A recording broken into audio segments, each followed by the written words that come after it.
I know it's hard, I know it's complicated, but I promised you I've been waiting here forever. I had a much to say, but you're not here with me, no. We're invincible, like fire in the snow. Trust me when I say you are my beautiful world, and I'm feeling it all, we should make an effort. It's true you're so far away, and it's true you don't feel the same. But if you take my hand, we can try and go back, starting from scratch. I won't let you go, no I can't let you go, 'cause you're my gravity, and I will never leave. I won't let you go, no baby I will not, because I still believe. You're my gravity. You will never be what I expected. Different frequencies, that's why we ain't connected. You know I will make it through, I got nothing to lose but you. It's true you're so far away, and it's true I can feel the same. It's another day, you know you want me to stay, but I go my way. I won't let you go, no I can't let you go, 'cause you're my gravity, and I will never leave. I won't let you go, no baby I will not, because I still believe. You're my gravity.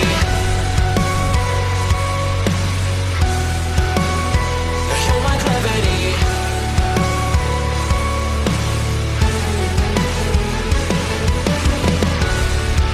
You're calling on my name, but the echo numbs your pain. Sorry, but more than just a shadow, I'm more than just a man. You don't care how I feel, you don't know how I feel. No, you don't know how. I wash away the sorrow till my heart can beat again. You're my gravity. No, you're my gravity.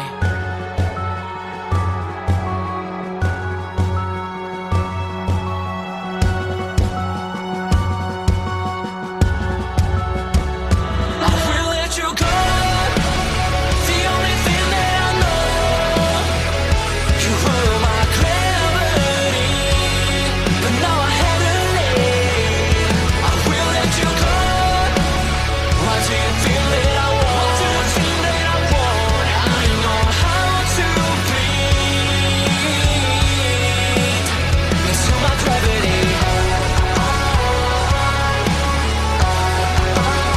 into my gravity, into my gravity, into my gravity, into my gravity. I know it's hard, I know it's complicated, but I promised you I've been waiting here forever. I had a much to say, but you're not here with me, no. We're invincible, like fire in the snow. Trust me when I say you are my beautiful world, and I'm feeling it all, we should make an effort. It's true you're so far away, and it's true you don't feel the same. But if you take my hand, we can try and go back, starting from scratch. I won't let you go, no I can't let you go, 'cause you're my gravity, and I will never leave. I won't let you go, no baby I will not.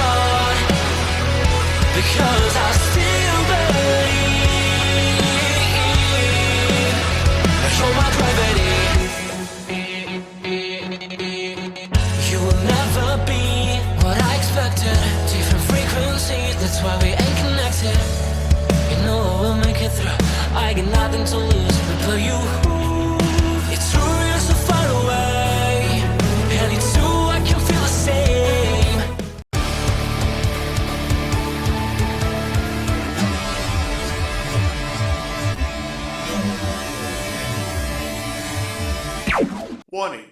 The Duracell Cup Series data file you have attempted to access is out of date. Uploading current file now. It's a brand new car from stem to stern, and it's never been raced at these speeds. The next gen car is opportunity. Everything is different with the exception of like the seat, the steering wheel, and your helmet. Unknown creates excitement. Talking about my generation.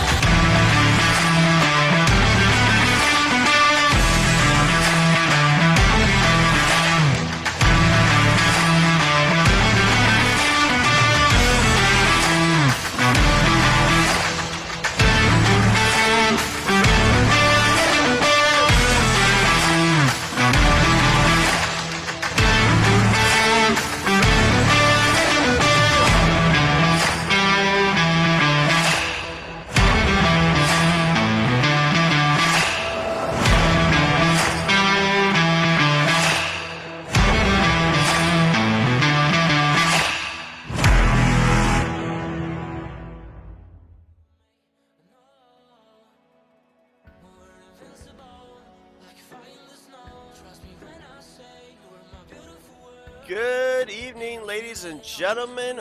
Welcome to a brand new season of the NNSCRA Duracell Next Gen Cup Series as we get ready to kick off season number 7 with the Clash, the non-points event.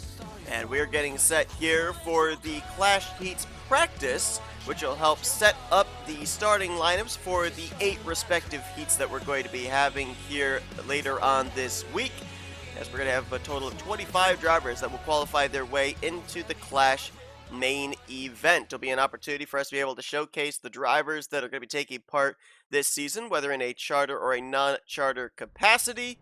And we're going to be seeing how drivers take to the new Slinger Speedway, which will be hosting the Clash here in Season 7. Seasons 1 through 5, the Clash was at Daytona. Last year, we went short track racing at, well, we called it our own Coliseum, but it was at Bowman Gray, and now we're here at the high bank short track of Slinger Speedway, home to the Slinger Nationals, as Levi McIntyre and the number 99, back sponsored by Andy Cap's Hot Fries. We're also going to be seeing him pilot the Cheez-It Mobile. There's a little contact there. Rubbins racing, beating and banging, short track style. We'll be seeing that during the course of the Clash later on this week, as he's trying to make his way around the 19. But Levi McIntyre back once again in the number 99. That's been his mainstay number, as we've got 10 minutes here in each practice session of these 8 qualifying heats. You'll see on the top of your screen scrolling the lap times. This is just a setup where they're going to start in their respective heats later on this week, as Levi McIntyre last year finished out 33rd in the point standings, 2 top 5s, 6 top 10s, an average finish of around 23rd, so obviously looking for a much better season this year. Did not find victory lane last year at all, so he's been riding a bit of a winless drought, as he was top of the board. He just got displaced just a few moments ago by this driver, Mitchell Collins, back in the number 33 for Michael Norman Motorsports. Slightly new look there, not just the typical yellow and red on that Pennzoil machine, but a little white featured as well. Mitchell Collins last year was a 2-time winner, made it into the playoffs, advanced as far as the round of 8, but was then eliminated, did not advance to the Final Four, had the worst round of 8 of the 8 drivers that had advanced. Back with Michael Norman Motorsports, same car, same equipment, maybe same results. We may see him back in the playoffs very early on in the season. Right behind him, you've got one of our rookies this coming season. This is Connor Breton for Northeast Motorsports, the Vitamin Water Chevrolet Camaro. That's number 88, had rookie stripes on it last year when Jack Dunnard was behind the wheel. And what did Jack do? Well, he went on to victory lane at Phoenix and advanced into the Final Four to try and compete for the championship. So we'll see if putting another rookie behind the wheel of the number 88 is going to reap the same type of results or not. Connor Breton going to be battling for Rookie of the Year this season, one of just a couple rookies that will be running full-time to compete for Rookie of the Year honors. James Qualls, right now 6th on the board of the 8 drivers. James Qualls, maybe the most consistent driver out of Joanne Atwood Motorsports last season, though he saw his other 2 teammates find victory lane. Joshua Osborne won at Pocono, as well, Qualls gets really loose there, and Quentin Moore won at Dover. Both of them, because of their victories, were in the conversation for a playoff position, though Osborne wasn't high enough in the point standings to garner a spot in the postseason. Quentin Moore, as a rookie, did, though he only made it past the... he only made it past the round of 16 into the round of 12, and when that was then eliminated, James Qualls was the most consistent driver, as I mentioned. He had an average finish of just under 20th, 3 top 5s, 8 top 10s, but no victory. So he subsequently finished 19th in the point standings. That would have been 3rd highest of the drivers that did not make it into the playoffs, only behind Matt Haas and Jose Mills. Chris Dollerton, driver that had something happen to him that doesn't really want talked about, but ended up making history last season when he picked up the checkered flag in the Great American Race Daytona 500. But then the rest of the regular season did not go as planned as he brings the number 83 to pit road. Chris Dollerton was so far down in points, he was unable to be in the playoffs. That was the first time ever that a driver that had won the Daytona 500 did not advance into the postseason. Dollerton did find his stride near the end of the year, though. Spent most of the regular season down outside the top 30 in points, but he did finish the year out 25th in the point standings with that 1 win at Daytona, 4 top 5s, and 10 top 10s. So we'll see if that momentum that he found near the end of the regular season, if that can carry over, or near the end of the playoffs, I should say, will carry over here into the start of Season 7. Looking at Carson Gum. Chris Dollerton, a former champion from Season 1. Carson Gum, former champion from Season 3. With the Fastenal colors on his Chevrolet Camaro out of Fortnite Squad Racing this season. That team going to be splitting off into 2 Chevrolets, 2 Mazdas. Last year, Carson Gum did not have a good season. Only 1 top 5 garnered, 7 top 10s, no trips to victory lane, 38th in points out of 42 drivers. So definitely looking to bounce back this year. Brought up some new sponsorship, new look there with the metallic number 19. Some drivers just feel that a change of look can change a change of pace. We'll see if that'll be the case for Carson Gum. Laura Chung, what a rookie season she had last year. Found victory lane for the first time in her Duracell Cup Series career at the road course of Watkins Glen. Just missed out in advancing into the Final 4, finished out the year 5th in the standings. 1 victory, 3 top 5s, 8 top 10s. One of a number of rookies that made it into the playoffs, but only a handful advanced up higher than the round of 8. Chung, Jack Dunnard, and Destin Bolin were those 3. Laura Chung also had a strong rookie season in terms of the rookie points. Finished 2nd in the rookie standings, but Zachary Fitzwater was just too good, too consistent that even 2nd in the point standings had her 27 points out of Rookie of the Year conversation. 2nd full-time season with Auto Junction Racing. We'll see how she does in the Yahoo Toyota Camry. You see she's got some damage there on the left side. We saw when we were featuring Carson Gum, little contact between those two when Chung came off of pit road. Believe we featured all the drivers that are here in this heat. This first heat of 8 heats is going to be the only one where 8 drivers will be featured. The other 7 will have 7 drivers in it. In each one of the heat races, 4 drivers will advance into the main event, and then 1 driver will get in. Of the 4 each heat that do not advance, the one that set the fastest lap in the heat races will also get into the coveted 25th position, thus making up the full main event field. Not points event, so obviously you want to make it, you want to battle for the Clash victory, but if you don't, at least you know you're not losing out on points, not losing out on a potential playoff spot. You will have to sit on the sidelines, though, and watch from a distance, as Levi McIntyre was one of the first ones on the racetrack, and he is top of the board right now at a 10.647. This would mean that if he can hold that position for the next, well, less than a minute now, as you see with your timer, then he would start on the pole for the first heat race. You can hear the downshifting there going into the corners. Kind of see a little bit of a rattle out of the suspension of the car in the rear, downshifting. Letting the car load up as there's a bit of a bump in the entrance to 1 and the entrance to 3. This racetrack is going to be a lot of fun once these drivers take the green flag in the heats and then in the main event as well. A lot of passing can take place here at Slinger. A lot of mistakes can be made as well. We'll see how these drivers are, as they were definitely willing to beat and bang and move each other out of the way when we were at Bowman Gray last year.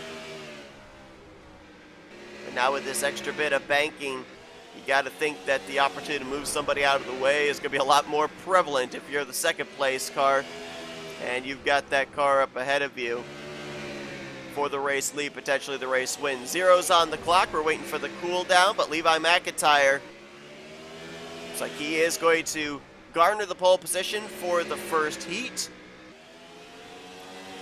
Let's take a look at the finishing results here from this one. Mitchell Collins will be in all Ford front row for heat number 1. Connor Breton and Laura Chung, they'll be in row number 2. James Qualls, Chris Dollarton in row 3. Then Ryan Brommer and Carson Gum will bring up the 4th and final row.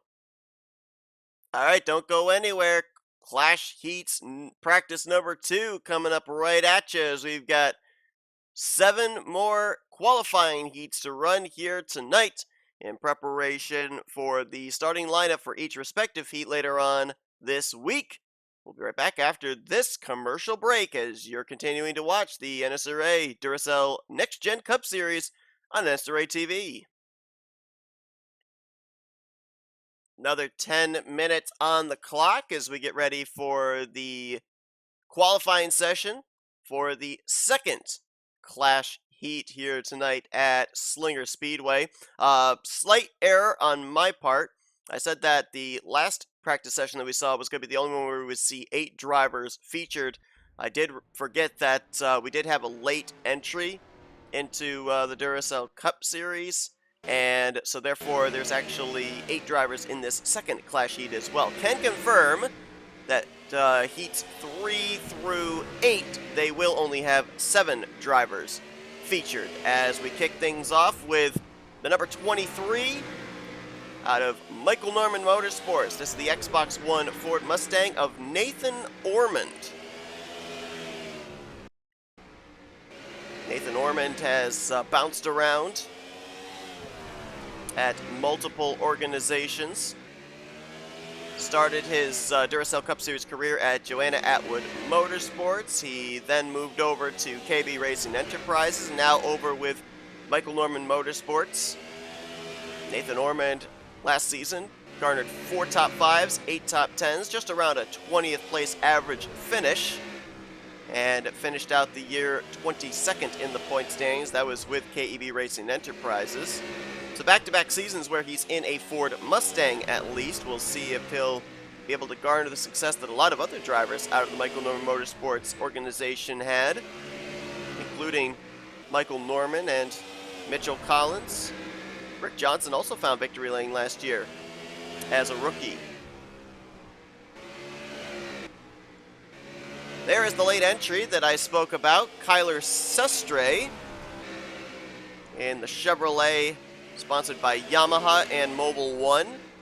Kyler Sestre is an interesting case because we're going to be seeing during the course of this season the NNSCRA Duracell Light Series, and drivers have the opportunity to be able to run part-time schedules if they're a non-charter driver here in the Duracell Cup Series, but then full-time over in the Duracell Light Series. Well, Kyler Sestre has decided to run full-time as a non-charter entry, which means that we'll be seeing him every single week try to qualify his way into the field, but because he's running full-time, he is ineligible to then run full-time in the Lights Series. So we'll see how this works out for him. Obviously running for Rookie of the Year honors, but going to be a tough task with some of these other rookies that have full-time rides and know that they're going to be chartered entries and guaranteed, as Sustre gets the wall there, but going to be guaranteed getting into the field each week. Tyler Sustre is going to have to race his way in every single week. Right now, third on the board. Well, here's a driver a lot of people are going to be watching, and that is Nick Gunther in the 55. The Mazda. That was a project car last year for Fortnite Squad Racing. What did he do with it? Went out and found victory lane 4 times. Went to victory lane. He advanced into the playoffs, though he did not get into the round of 8. He was eliminated in the round of 12, finished out the season 11th in overall points, but 4 victories leading all drivers back in Season 6. As a consequence, they've moved another of the Fortnite Squad Racing entries over to the Mazda manufacturer. We'll see how that works out, but Nick Gunther, career year last year, and certainly looking to have that same success, if not better, here in Season 7. Right behind him, Daniel Voiles in the number 26. Second season for his own team at World NOS Racing. Daniel Voiles last year a 2-time winner, including a victory at the historic North Wilkesboro Speedway, where he started shotgun on the field and worked his way all the way up to the front to pick up that victory.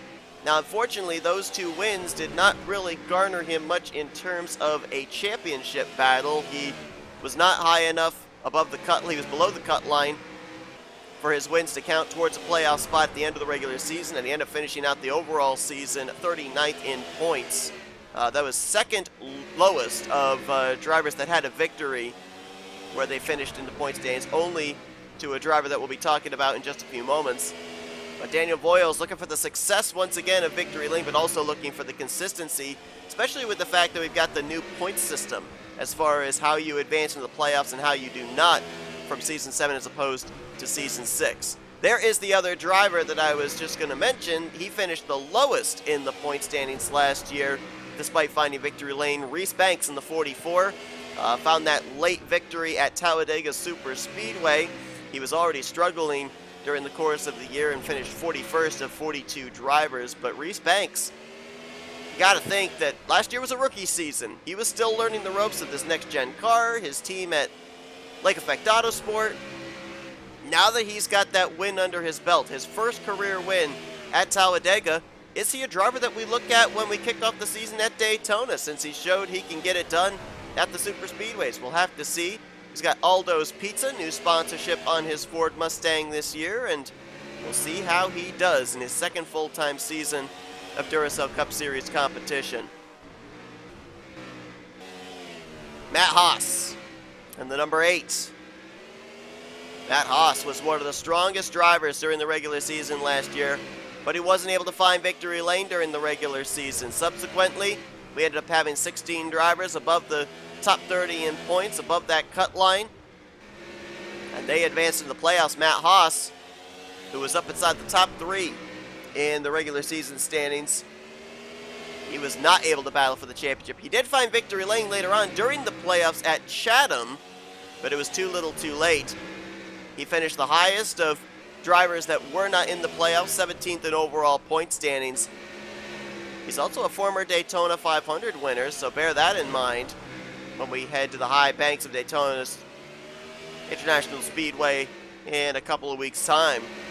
Right now sitting third on the board here in that M&M's Toyota Camry out of Haas Racing. Just ahead of him, new look for Dylan Poteet as he makes the return to Fortnite Squad Racing. He's got the Rocky sponsorship on his Chevrolet Camaro. Dylan Poteet last year, 4 top 5s, 9 top 10s, no trips to victory lane though, and 34th in overall points. So that's another driver. I feel like we're going to be talking about a lot of drivers that are going to be hitting the comeback trail here in Season 7. Right now, Poteet struggling with the handling of that car as he sits 8th on the board. of 8 drivers that have taken time. There is Michael Norman, last driver that we need to talk about here in this group. Michael Norman, the Pizza Hut Ford Mustang, one of the 4 drivers that competed for the championship in last year's season finale at Michigan, but he finished 4th of those drivers as well. Found victory lane 3 times last year.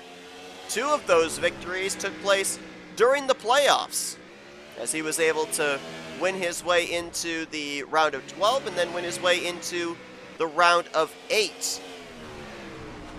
Michael Norman, with those 3 victories, also had 7 top 5s and 13 top 10s. He had the 2nd highest average finish of drivers during the course of the year, second only to Charles Samper. Samper had a 16.5 average finish. Michael Norman had a 17th place average finish. Michael's going to have to kind of be the elder statesman for Michael Norman Motorsports here this season. Of course, he's got Mitchell Collins as well, but bringing on Nathan Ormond as a new driver in the 23. And then Matt McIntyre making his return to the series, but he's been out of a full-time ride for a number of seasons, so he'll have to get used to the next-gen car. So Michael Norman's going to have his hands full not only as a driver, but as an owner. See what he's going to be able to do. Is right now top of the board is the 26 of Daniel Voiles at a 10.527. Nathan Ormond right now is 2nd highest. We ended up having Ford's top 2 in the first heat. Right now, Ford's top 2 in the 2nd heat. Then the Toyota of Matt Haas, another Ford of Reese Banks, and then the Mazda of Nick Gunther right now, the top 5 in terms of speed. Daniel Voiles running in the 10.8s right now. You got to think tire wear coming into play. If you're going to hit that money lap, you're going to want to hit it very early on in the session. I like what Levi McIntyre did back in the first heat. He was one of the first ones out. Go out there, turn that money lap when there's a clean racetrack and you don't have to deal with something like this with Daniel Voiles having to avoid running over Kyler Sustre in the 4. That just hinders your lap time, as he was still able to run a 10.6 despite having to adhere to the forced braking zone. Don't think anybody's going to be able to snipe him there, as we've got zeros on the clock and we are into cool down. And Voiles holding that top position. Nathan Ormond holding court in 2nd place. Session should be coming to a close here in just a moment, and here's the way that they're going to line up for the 2nd qualifying heat for the Clash later on this week. Reese Banks did jump Matt Haas, so top 3 for the Ford Mustangs. They're looking pretty strong here, at least in the early going in these heat races, or these heat qualifying sessions, I should say. They have, between this heat and the last heat qualifying sessions, they have swept 5 of the top 6 positions. And they're going to have good starting track position for these first 2 heats, but still a lot left to go here tonight. We've still got 6 more heat qualifying sessions to take place. And we're going to head to the 3rd one right now after this quick commercial break. And we'll be right back to the action here at Slinger Speedway. Heat race qualifying session number 3 ready to get underway here at the Slinger Speedway. Another 10-minute session has already got a driver out onto the racetrack. That is the legendary number 3. And it's driven this season by Cole Deaver. Cole Deaver, when he made his debut in the Duracell Cup Series, piloted the number 08 up until last season. Still with S3 Motorsports, but now going to be driving the number 3 Chevrolet Camaro. And remember we mentioned about drivers feeling that just the slightest tweak, the slightest change can change their luck. Well, Cole Deaver is certainly hoping that. Last year, Cole Deaver struggled mightily, as he had only 1 top 5, 8 top 10s, and finished 32nd in overall points. That was actually much better than where he was running most of the season. He spent most of the season down around 35th through 38th in points. So the fact he was able to climb up into the vicinity of the top 30 in points, that showed that he had a pretty strong playoffs at least.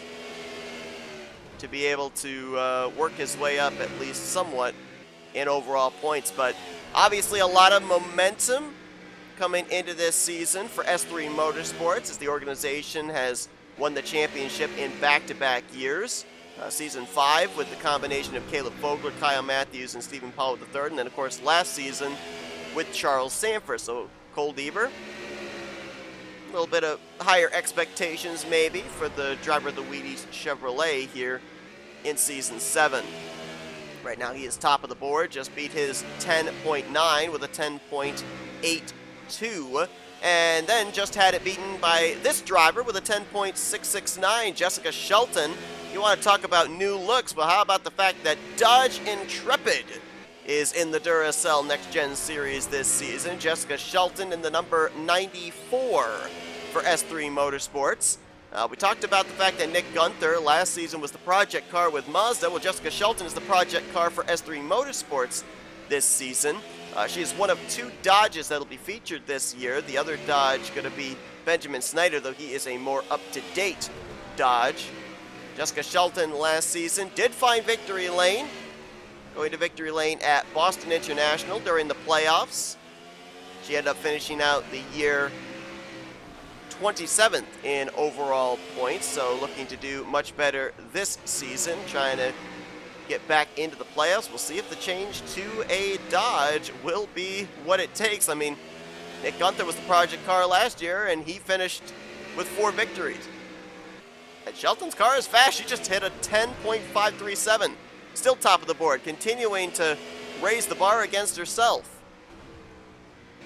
Destin Bolin makes his return to Young Motorsports in number 12, and why would he not? Why would you not re-sign him? 3 trips to victory lane last year. All 3 of those victories took place in the course of 6 weeks, near the end of the first half of the regular season, around the All-Star break, and the beginning of the second half of the regular season. He also followed that up by advancing into the Final Four to compete for the championship. Granted, he came up 19 points shy of Charles Sanford in the season finale at Michigan. Nobody seemed to be able to touch the 0-3, but Destin Bolin in his rookie season, 3 trips to victory lane and second in overall point standings to compete for the championship. That is an incredible rookie season statistics. We'll see how he does now in a second full-time season in that Young Motorsports equipment. Kellogg's back on board that Ford Mustang. There is your Season 6 Duracell Cup Series Rookie of the Year, Zachary Fitzwater, back for a second full-time season with the Evans Motorsports Group as he's coming to pit road, 3rd on the clock right now. Saw the Pertec sponsorship on his Chevrolet Camaro. Fitzwater with the victory last season at Indianapolis, made his way into the playoffs, though he did not advance past the first round, finished 13th in overall point standings, but he was 3rd highest in top 10s with 13 top 10s to go along with his 4 top 5s and the aforementioned Brickyard victory.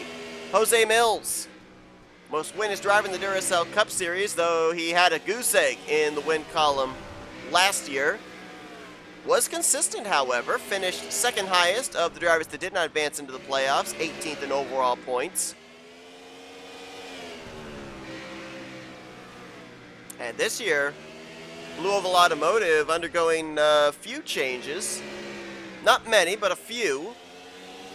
Jose Mills returning into the 38. Caleb Vogler returning to the 28, former winner from last season. Chris Dollerton makes the move over to Blue Oval Automotive in the number 83, and then the 4th entry is going to be a non-chartered entry that's going to feature multiple drivers, including a couple of drivers that formerly drove for Blue Oval Automotive, including former Daytona 500 winner Trey Wright and former champion from Season 4, Jose Mills. I'm sorry, correction, Jordan Lopez. We're looking at Jose Mills in the 38. Louisiana Hot Sauce back on the sponsorship for his machine, as well as Central Michigan University. As Destin Bolin returns back to the track, right now Jose Mills clocking in at 6th of the 7 drivers that have taken time. Joshua Osborne, second driver that we've seen here tonight out of the Joanna Atwood Motorsports stables. Right now he is P2. at a 10.604. Osborne last season picking up his first career victory in the Duracell Cup Series at the Tricky Triangle of Pocono. But much like a few other drivers, was not high enough in the point standings to garner a playoff position. Joshua Osborne finished out the season 31st in overall standings with 3 top 5s and 6 top 10s. Had a strong showing in the season finale at Michigan, though, which jumped him up 4 spots in the standings. That's pretty impressive. When you've run 35 races, the points are spread out, and you're able to gain that many positions in one race in the final race of the season. But Osborne, he'll look to find victory lane again here in Season 7 and see if he can also advance into the playoffs for the first time in his Duracell Cup Series career. Got one more driver we need to talk about, and there he is. RJ Bishop making the return back to Young Motorsports in the number 98, the GT500. He's got Transformers sponsoring him during the Clash weekend. RJ Bishop, another driver that had a career year last season. 2 trips to victory lane, along with 5 top 5s, 9 top 10s. Advanced his way into the playoffs. He made it to the round of 12, did not advance past that. Well, you consider a few seasons ago when RJ Bishop was struggling to try and make the field as a non-charter driver. Last year, first season as a full-time chartered entry, and goes out and finds victory lane not once, but twice. Well, we had 3 Fords here in this qualifying session, and all 3 of them are 5th, 6th, and 7th. Last 3 spots. Right now, it's Jessica Shelton's Dodge at the top. And then the Chevrolets of Osborne, Deaver, and Fitzwater in 2nd, 3rd, and 4th. So we saw the Ford strong in qualifying heats 1 and 2, but not here in 3. Obviously, you got to wonder, too, as we get further and further into these qualifying sessions, more rubber is being laid down at the track, thus more grip. I mean, Jessica Shelton just clocked in at a 10.492. I believe that's the fastest lap time we've seen so far here tonight. And all of a sudden, RJ Bishop's getting a little bit faster that last time by. He picked up a couple hundredths. And that time by, he was slower. There's Osborne, 2nd on the board right now. Shelton's 492 to his 640. Little more than a 10th difference between those two, which is a lot when it comes to a short track. Osborne's now running the 10.8, so I don't think he's got anything for Shelton. Let's see about this lap time by. Nope, again, still in the 10.8s. So the grip's starting to go away. Fitzwater sliding off of turn number 2. Fitzwater came to pit road, so we didn't actually get a chance to mention as well. He finished 13th in overall points. I don't know if I mentioned that or not. I know I mentioned his Indianapolis win. We're going to see his 2 teammates in a few moments out of Evans Motorsports. Cole Deaver right now. You got S3 Motorsports entries from this heat. 1st and 3rd, and I think the session is about to come to a close as we had zeros on the clock. Jessica Shelton, the Project Dodge. Might be something in that there. As she clocks in at a 492. She will subsequently be the pole sitter for heat race number 3. Joshua Osborne is going to be 2nd. Deaver 3rd, then Fitzwater in 4th. Then Bishop, Mills, and Destin Bolin will complete the rest of the field in preparation for heat race number 3. We're nearly halfway through our heat qualifying sessions. We head to the 4th qualifying heat here in just a few moments. Drivers are rolling off onto pit road, and we'll cover that action when we come back from this commercial break from Slinger Speedway. Well, getting ready to qualify for the lineup of heat race number 4 here tonight at Slinger Speedway. Again, the Slinger Speedway Clash going to be taking place later on this weekend. The way that the situation is as far as the scheduling tonight, we've got the qualifying sessions for the heats tomorrow night. Saturday night is going to be the Clash heats to qualify for the main event, and then Sunday night it is the main event here at this High Bank short track. Has already got a trio of drivers heading out onto the racetrack. First of those going to be the number 84 Carvana Chevrolet out of Llama Racing. That is Cody Lamas. Cody last year split off from from Michael Norman Motorsports, I should say, running for his own team, and it was a struggle. 3 top 5s, 5 top 10s, and 40th in overall points. So we'll see if in his second full-time season, if he'll be able to do a little bit better. Cody Lamas last year drove the number 13, this year the number 84. So like I said, those little changes, drivers can be very superstitious and feel that just the slightest change can garner better success. We'll see if that's going to be the case for Cody Lamas. Just ahead of him, you've got the 90creative.com Chevrolet Camaro of Rob Evans. We saw his teammate Zachary Fitzwater in the last qualifying session. Rob Evans is going to be in, I believe this is his 3rd full-time season at Evans Motorsports. Last year, Rob only 2 top 5s and 7 top 10s. 29th is where he finished in overall points. Saw his 2 teammates last year find victory lane. So hoping that this year is his turn as he looks to make the playoffs for the first time in his Duracell Cup Series career. Right now he is 2nd on the board at a 10.870. Expect those lap times to pick up as the session goes on. The champ is in this qualifying heat, Charles Sanford out of S3 Motorsports, the Reese Chevrolet Camaro. Coming into the season as public enemy number 1, looking for his 2nd straight championship. Had some impressive numbers last year. Obviously, a trip to victory lane that was quite late in the regular season. Imagine if he hadn't gotten that victory, he probably would not have made it into the postseason. 6 top 5s, 15 top 10s, which was 2nd amongst drivers last year, only to Matt Haas. And put on a clinic when he advanced into the Final 4 at Michigan. He was 19 points up on his highest competitor, Destin Boland, 25 points up on Jack Donald, and 30 points up on Michael Norman. It was a complete runaway at Michigan International. And with Charles Sanford getting that championship, it was back-to-back seasons that a driver or drivers out of S3 Motorsports representation won the championship trophy.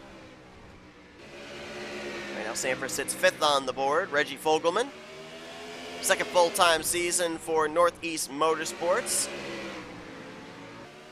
Wow, got really loose there as he was on the inside of Jordan Lopez. Reggie Fogelman last season finished 30th in overall points, 3 top 5s and 8 top 10s.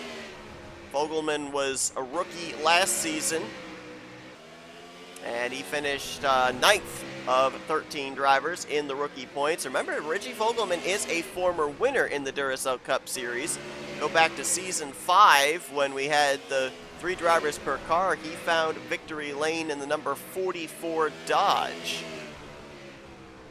So he is a former Duracell Cup Series winner, and he's looking for career win number 2 here in Season 7. New sponsorship, Hyper Ice, going to be sponsoring him during the Clash in a number of races this season. He's also got Alliance Truck Parts.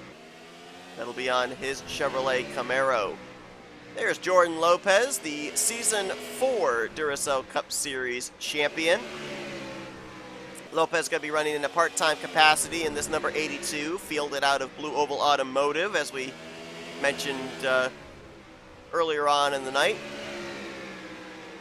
I believe he's currently slated to make 5 starts, not including the Clash here this season. The usual NVIDIA sponsorship on Jordan Lopez. They have followed him during the course of his Duracell Cup Series career, including Season 4 when he won that championship. Well, Zach Rogers didn't even plan to be running in the Duracell Cup Series here in Season 7, but circumstances that have been documented, and we're just going to leave them lie, puts Zach Rogers in the number 6 full-time this season for Evans Motorsports. Zach Rogers, I believe a 5-time winner, if I recall correctly, in Duracell Cup Series competition. He also last year was in the Showcase Series, which is a big reason why he was slated to be in this ride when the ride fell vacant. Came up 1 point short of Will Goss for the Showcase Championship, despite going to victory lane twice. Went coast to coast at the Charlotte Roval and then followed up with a victory at Homestead Miami Speedway.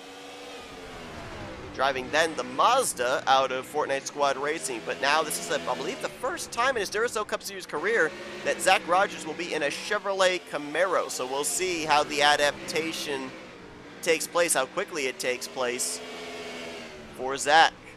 Right now he is second on the board, right behind the Buc-ee's Chevrolet Camaro. That is Quentin Moore. Last year a rookie, found victory lane at Dover, advanced into the playoffs. Quentin did advance into the round of 12, where he finished out the season 10th place overall. Struggled as far as the rookie standings are concerned, though. That victory at Dover was huge in leapfrogging him in the point standings, but if we had run with no playoffs and it was just overall points, he probably would have finished down somewhere around 29th, 30th, 31st in the overall standings. Kind of reflected where he was in the rookie points, 13th, or make that 12th rather, of 13 rookies last year. Jordan Lopez, Rob Evans on pit road, Cody Lamas as well. Reggie Fogelman, drivers getting those last minute adjustments as Rob Evans right now top of the boards. Matter of fact, Evans Motorsport Chevrolet are at the top 2, with Zach Rogers currently clocked in second place. Evans with a 10.569, Rogers with a 10.677. Jordan Lopez right now is third, Cody Lamas fourth, then Charles Sanford, Reggie Fogelman, Quentin Moore. A highly concentrated Chevrolet heat here, has 6 of the 7 all bow ties. Lopez, the lone non-Chevrolet, with his Ford Mustang. Charles Sanford right now 5th on the board, now make it 6th. He just got displaced by Quentin Moore, who just jumped up to 4th. Let's follow that 89 because he's finding a little bit of speed late in the draft a bit there of Zach Rogers, though I don't really know how much draft comes into play when you've got these very short straightaways. If anything, you could just kind of ride behind somebody and maybe learn what they're doing, make adjustments that way. Rogers getting loose there off of turn 2. Quentin Wu really missed the corner there, drifts up the track. Fogelman coming back out. Might be too little too late though, as he sits 7th of the 7 drivers right now in this qualifying session, and less than a minute left to go.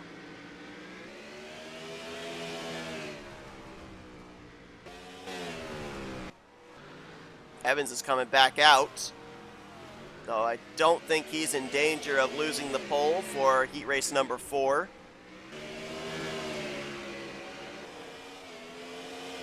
He's only going to be able to turn a couple of laps here, though, with the amount of time left in this session, and almost gets into the wall as Reggie Fogelman makes his way around.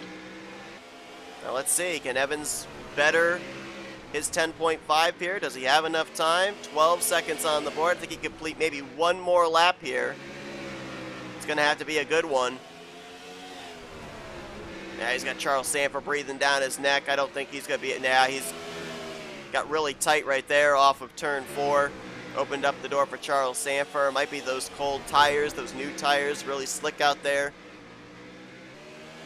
As long as he just keeps that car in one piece, though. I think he's just logging laps right now. I think he's got the pole position locked up. Zach Rogers, yep, red flag is out. Session is complete. How about a statement there for Evans Motorsports? 1-2 for the 65 and the 6. As they'll be the front row for heat race number 4. Jordan Lopez, Quentin Moore in row 2. Cody Lamas, Charles Sanford, and Reggie Fogelman gonna complete the rest of that field. Only 4 drivers of these 7 will advance into the main event tomorrow night when we end up having these qualifying heat races.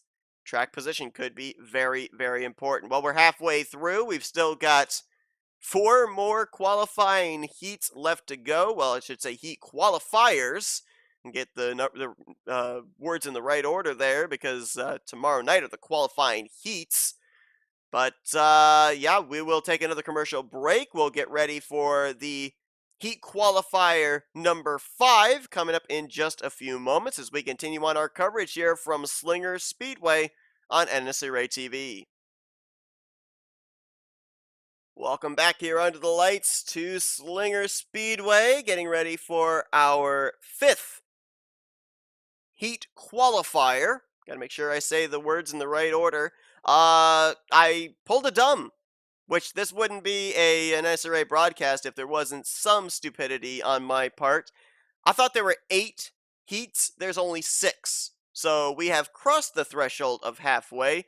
We've got this heat qualifier and 1 more to conclude tonight's festivities here. So, yeah.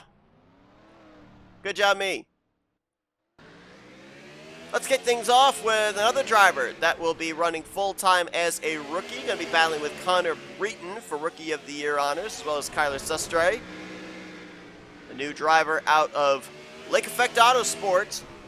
This is Casey Hoyt in the body armor Ford Mustang.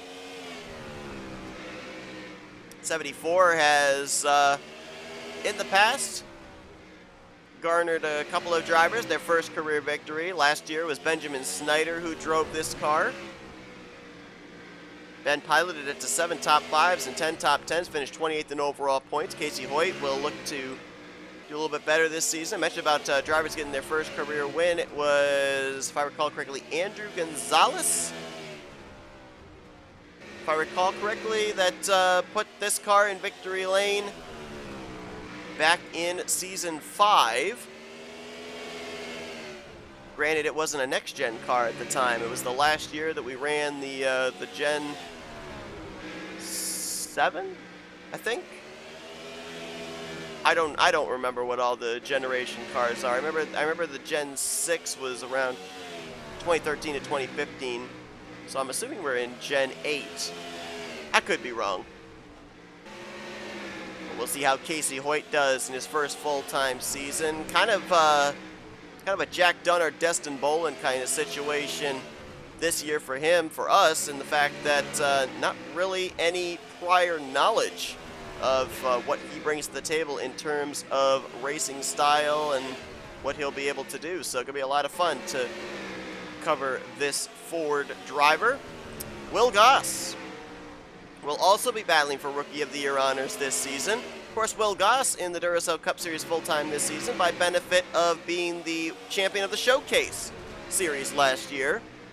Just besting Zach Rogers by 1 point. Young Motorsports signing him to a deal here in Season 7 to pilot the number 11 NordVPN Menards Ford Mustang. Last time we saw Will Goss in a Duracell Cup Series chartered event, you'd have to go back to Season 5 when he drove the number 20, or actually no, I think it was Season 4 as a non-charter driver. Yes, it was, for then DCW Racing, which had Cole Baker as the only full-time charter driver. Dylan Schwallenberg and Will Goss ran as non-charter drivers. I don't recall off the top of my head how many starts Will made in the Charter Series, but obviously it did not eclipse the 15 starts that take you out of rookie contention. As you see, he's obviously running for Rookie of the Year this season with those rookie stripes. There's teammates side by side. Rookie Casey Hoyt bypassing team owner Jesse Turner the owner of Lake Effect Autosport. Jesse Turner with the United States Air Force colors on his Ford Mustang this season. Last year, Jesse Turner finished out the year 35th in overall point standings, 3 top 5s, 9 top 10s. Ended the year on a sour note. Finished very low in the finishing results at Michigan and dropped 6 spots in the point standings to that 35th final finishing position in overall standings. Had a good year back in season 5 when he teamed up with Stephen Colon and I can't remember who that third driver was for that team, but they advanced into the playoffs. He's looking for that success here in Season 7. Right behind him, Kyle Matthews. Well, Kyle Matthews, back in Season 5, along with Stephen Pollard III and Caleb Vogler, went on to win the Duracell Cup Series Championship. He came into Season 6 hoping not to hit that championship slump that we've seen so many drivers hit, and he did not. Kyle Matthews found victory lane twice. He finished 6th in overall point standings, 7 top 5s and 12 top 10s. One of the few drivers to have a very decent outing 1 year removed from winning a championship. And we'll see if he can continue that consistency here into Season 7. He, along with Jessica Shelton, Cole Deaver, and the defending champion Charles Sanford, want to keep those championship trophies in-house as they have, so far in the past 2 seasons, gone on to win the Duracell Cup Series Championship. Will Goss on pit road as we look at Benny Watson in the number 80. This is the satellite team, I guess you could call it, for Haas Racing this year, as we'll see multiple drivers behind the wheel of this Toyota Camry, including Benny Watson, Matthew Rodriguez. Some other names have been bandied about that might be behind the wheel of this car during the course of the year. Benny Watson doing the driving duties here in the Clash. We're going to be seeing him later on this season as well at Darlington, where he picked up his first career Duracell Cup Series victory, as well as his home track at Dover. Benny Watson only running part-time here, which means we'll be seeing him full-time in the Duracell Ultralight Series. And that will be kicking off with him making his first start in that series at the season opener of Daytona. Well, we mentioned about the success of Mazda for Fortnite Squad Racing last year for Nick Gunther. So they decided that Anthony McCurry, maybe the best chance of him getting his first career Duracell Cup Series win is for him to move over to the Mazda manufacturer as well. 2 Mazdas will be fielded by Fortnite Squad Racing during the course of this season. Anthony McCurry, the Turkish Airlines Mazda. Last year, struggling season for him as he finished 37th in overall points, 1 top 5, 3 top 10s. Surprisingly, though, was not the lowest finishing driver out of the Fortnite Squad Racing stables. He bested his teammate Carson Gum by just 6 points, Gum finishing 38th in points. So we'll see if the swap over to a foreign manufacturer will be the winning combination for Anthony McCurry to find victory lane for the first time in Duracell Cup Series competition. There's another of our former champions, Caleb Vogler. Won the championship with Kyle Matthews and Stephen Pollard III back in Season 5. Last year made the move over to Blue Oval Automotive. It wasn't a super great season for Caleb Vogler, but he definitely made the most of it late in the year. Found victory lane for the first time in his career. Let's not forget that when he won the championship back in Season 5, he did not find victory lane. Pollard and Matthews did. So last year, first career victory for Caleb Vogler. He finished out the year with 4 top 5s and 7 top 10s and finished 26th in overall points. Now second full-time season with Blue Oval Automotive. He's got the sponsorship of Busch Gardens and Liberty Life Church as well. Also Bible Broadcasting Corporation on that Mustang, so a lot of sponsorship. We'll see if he'll be able to maybe make the playoffs for the second time in his Duracell Cup Series career, but for the first time in his own entry. I believe we've covered everybody here in this heat. Yes, we have. So let's focus on lap times, as Casey Hoyt was the first one onto the track, and much like what Levi McIntyre was able to do back in the first qualifying heat, top of the board in the body armor Ford Mustang. The Fords are back here in heat number 5, as Will Goss is currently second on the board. Only by 5 1/1000ths is he short of the pole position to Casey Hoyt. Hoyt at a 5.37 and Goss at a 5.42. Then Benny Watson's Toyota sits third. Fogler and Turner's Fords in 4th and 5th.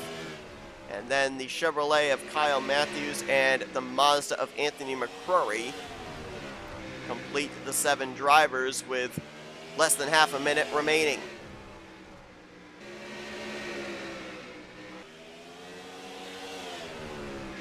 Well, it's a non-points event, the Clash coming up this Sunday night, but if you're a rookie like Casey Hoyt or Will Goss, and you've got good starting track position and might be able to make it into the Clash, that is huge for your confidence heading into your first full-time season. But as I mentioned, this is a track, Slinger Speedway is a track where it is very easy to make mistakes, and subsequently for drivers behind or around you, very easy to capitalize on said mistakes and very easy to pass. So drivers that are going to be starting towards the back of their respective heats, they only got to get up to at least 4th place. Top 4 in each heat are going to advance into the main event.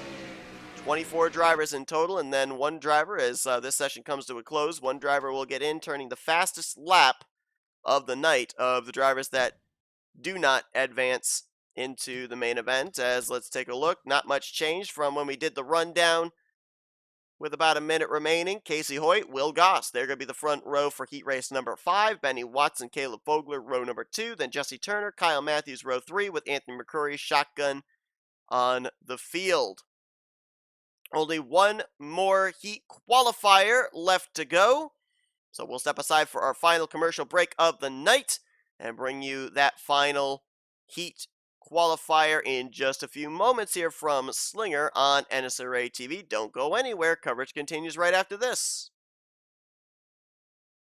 Final heat qualifier of the night to set up the starting lineup for tomorrow night's heat races. 7 drivers in total here for this one. And we will figure out who's going to have the benefit of track position, who's going to have to try and work their way through the field. I say through the field, and the most we have in a field tomorrow night is going to be 8 drivers, so it's not like it's a daunting task, but it's not going to be a whole lot of time either. They're going to be pretty rapid-fire heat races.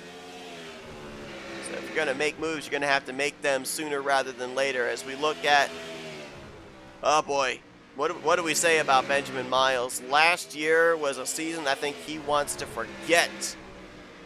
Benjamin Miles started out his career with Northeast Motorsports, then kind of stepped aside, went into a managerial role, came back part-time, and then last year returned full-time to the series, where it garnered him no victories, 2 top 5s, 4 top 10s, and dead last in overall points.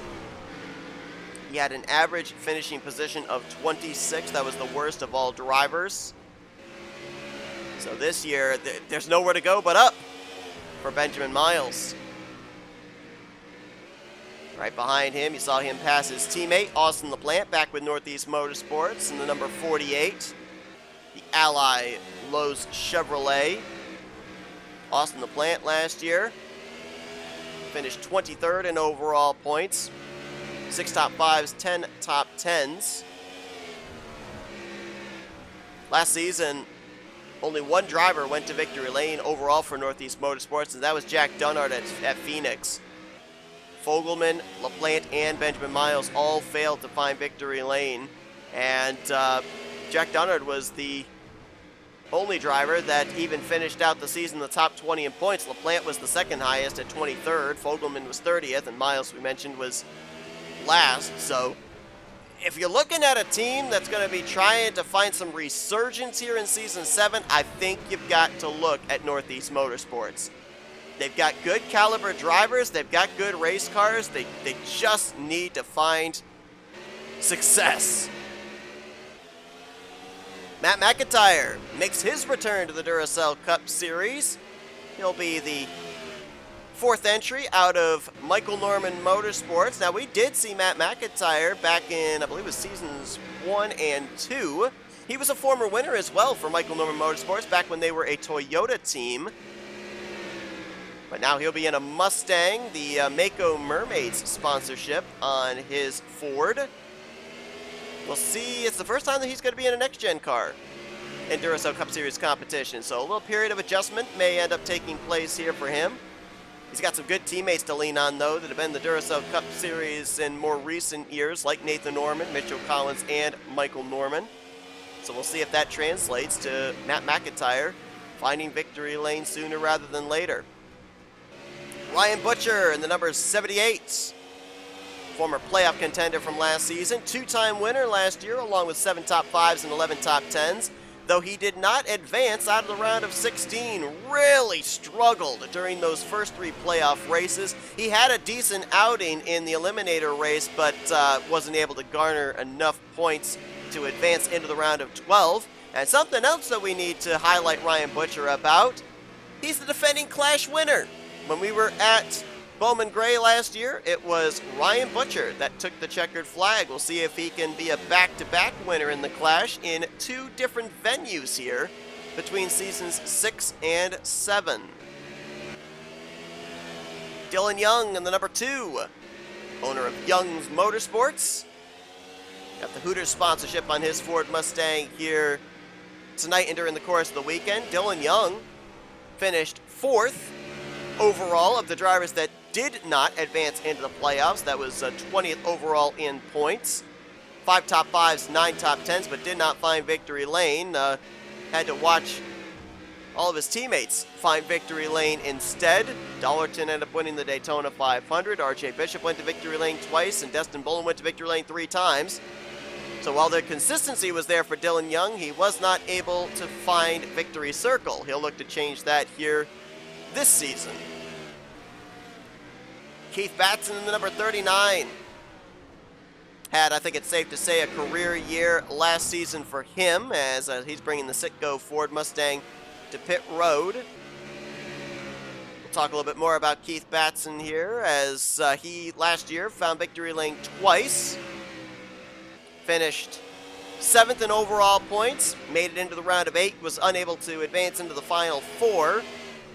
But Keith Batson, that single car entry there out of KEB Racing Enterprises, very strong last season, now going to be a single car entry this season.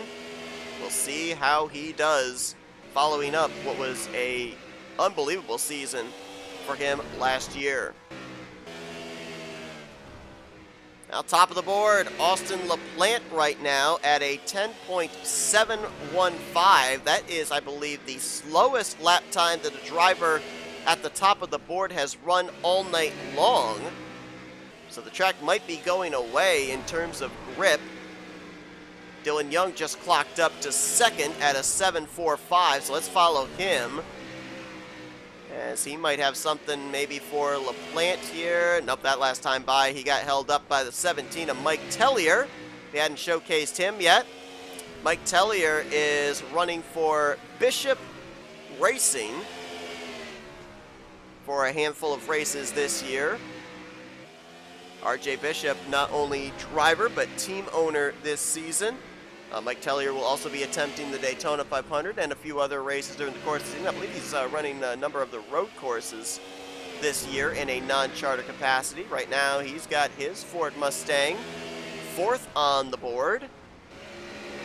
He's got the Kroger mac and cheese sponsorship on his machine.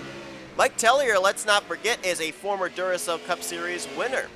Back when he, Anthony McCurry, and Nick Gunther all piloted the number 55 out of Gunther Motorsports back in Season 5. Mike Tellier won the season finale at Homestead Miami Speedway.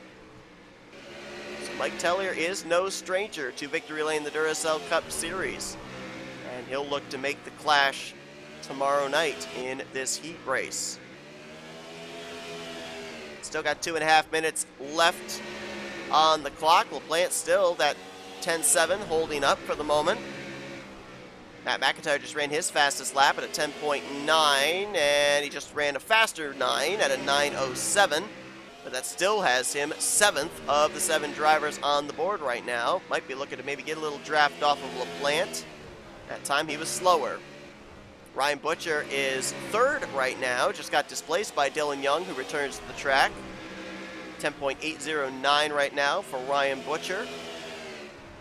And just jumped up, well, he didn't jump up on the board, but he jumped up with his lap time. He's now the 3rd driver to hit the 7s, 10.797 for the Gatorade Toyota. Looking to see if anybody else can beat their own lap times, if they've got a shot of maybe catching a little whiff of draft, if draft is prevalent, which I don't think it is. Oh, Brian Butcher just ran faster again, 10.788. Let's watch the 78 here in the closing stages, see if he's got anything for LaPlante, or maybe if not for LaPlante, at least for Dylan Young to get the outside of the front row. That lap, he looked very loose off of turn 2 and gave him a shallow entry to 3. Again, loose off of turn number 2. Wheeling it for all it's worth is Ryan Butcher. Matt McIntyre, ooh, he's got a little bit of draft he might get from Austin LaPlante this time by. Let's see if he can at least get out of the cellar of 7th. Nope. Yeah, these drivers are now running in the 10.9s. Almost a 10th and a half, 2/10 off of what they've been running. Matt McIntyre making the pass there on Austin LaPlante. LaPlante's coming to pit road. I think he feels he's got the pole position for the 6th and final heat race locked up. Oh, Matt McIntyre was 0.06 off his fastest lap that time by. I think that LaPlante and Young are safe. 20 seconds left on the clock. Right now it is Chevy, Ford, Toyota, the top 3, so a very democratic